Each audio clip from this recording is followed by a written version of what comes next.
بسم اللہ الرحمن الرحیم۔ آسیہ بنت مزاحم فرعون کی بیوی تھی۔ فرعون ایسا شخص جو ظلم، کفر اور عناد میں مبتلا تھا اور تکبر میں اس حد تک بڑھ گیا تھا کہ خدائی کا دعویٰ کر بیٹھا تھا، جبکہ حضرت آسیہ عقیدے اور اصول پر ثابت قدم رہنے والی خاتون تھیں۔ فرعون کا محل دریا نیل کے کنارے آباد تھا، جہاں اللہ تعالیٰ نے چاہا کہ ان کے ایک نبی پرورش پائیں۔ فرعون اپنی حکومت اور تخت و تاج کے لیے اس حد تک حریص تھا کہ اس نے بنی اسرائیل میں پیدا ہونے والے ہر نومولود کے قتل کے احکامات جاری کر دیے کہ کہیں اس کے ہاتھ سے اس کی حکومت نہ چھن جائے۔ لیکن اللہ کا کرنا ایسا ہوا کہ وہ بچہ اسی کے گھر پرورش پاتا رہا۔ یہ حضرت آسیہ علیہ السلام ہی تھیں جنہوں نے نیل سے بہہ کر آنے والے صندوق سے چمکتے نورانی مولود کو اپنے سینے سے لگا کر فرعون سے اسے قتل نہ کرنے کی التجا کی اور اسے آنکھوں کی ٹھنڈک قرار دیا۔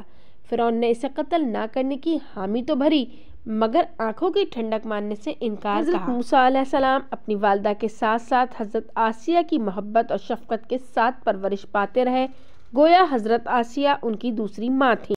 پھر حضرت موسیٰ علیہ السلام جوان ہو گئے۔ وہ فرعون کے ظلم و ستم دیکھتے رہے۔ انہوں نے فرعون، اس کے لشکریوں کے ظلم و ستم دیکھے اور پھر ایک روز اپنی قوم کے ایک شخص کی مدد کرتے ہوئے ایک فرعونی شخص کو راہ عدم دکھائی اور پھر خود انہیں روپوش ہونا پڑا۔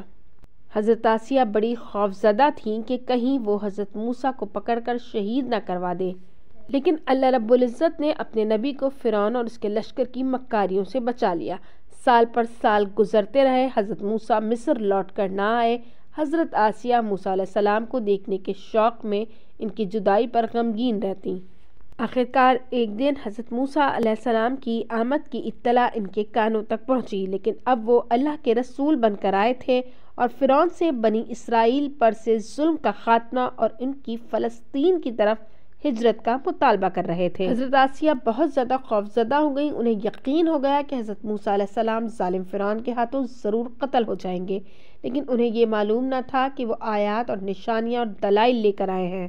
اس کے بعد جب فرعون اور اس کے جادوگروں اور حضرت موسیٰ کے مابین معرکہ ہوا تاکہ حق واضح ہو جائے اور باطل ناکام اور ذلیل ہو جائے، جب حضرت آسیہ کو موسیٰ علیہ السلام کے معجزات کا علم ہوا، انہوں نے ان کی دعوت حق کو قبول کر کے ایمان لانے کا اعلان کر دیا۔ اس سے پہلے بھی وہ اپنے شوہر کے دعوی خدائی کو نہیں مانتی تھیں۔ جب سرکش فرعون کو اپنی بیوی کے ایمان لانے کا علم ہوا تو اس نے اپنے غضب کا پیالہ ان پر انڈیل دیا تاکہ انہیں ہدایت والے راستے سے ہٹا دے۔ اس نے حضرت آسیہ کے ہاتھ پاؤں میں کیلیں گاڑ کر انہیں تپتی دھوپ میں پٹک دیا، مگر ان کا ایمان پہاڑوں کی طرح ان کے دل میں اٹل رہا۔ وہ کوڑوں کی مار اور آگ میں جلنے کی سزا کے سامنے بھی اپنے ایمان سے دعا کے لیے ہاتھ اٹھائے، اور یہ دعا کتاب اللہ میں ایک سچی مخلص دعا اور تکلیف سے بھری سچی ایمانی آہ کے طور پر لکھ دی گئی۔ انہوں نے دعا کی، اے میرے رب، میرے لیے جنت میں اپنے پاس ایک گھر بنا دے اور مجھے فرعون اور اس کے عمل سے نجات دے اور اس ظالم قوم سے نجات عطا فرما۔ آخرکار فرعون نے ان پر ایک بہت بڑی چٹان گرا دی۔ وہ چاہتا تھا کہ ان کے جسم کو ریزہ ریزہ کر کے ان کا خاتمہ کر دے، مگر اللہ نے پہلے ہی ان کی روح کو جسم سے آزاد کر دیا اور انہیں وہ تکلیف محسوس ہی نہ ہو سکی جو چٹان گرنے سے ان کی ہڈیاں ریزہ ریزہ ہوتی۔ اس کے بعد فرعون میں اس بات کی طاقت نہ تھی کہ وہ حضرت آسیہ کی روح کو عالم خلد اور بہشت بری میں جانے سے روک سکتا، جہاں حضرت آسیہ کے لیے اللہ تعالیٰ نے محل بنا رکھا تھا۔ اللہ تعالیٰ آسیہ بنت مزاحم سے راضی ہو۔ یہ خاتون کتاب اللہ میں ضرب المثل قرار پائیں، جنہوں نے محض اپنے ایمان کے تحفظ کے خاطر طرح طرح کی تکلیفیں اور سزائیں برداشت کیں۔ ان پر فخر اور رفعت کے لیے اتنا کافی ہے کہ یہ طویل انسانی تاریخ میں صدیقات اور مومنات کے قافلے کی روح رواں ہیں۔ ویڈیو پسند آئی ہو تو لائک، شیئر اینڈ سبسکرائب۔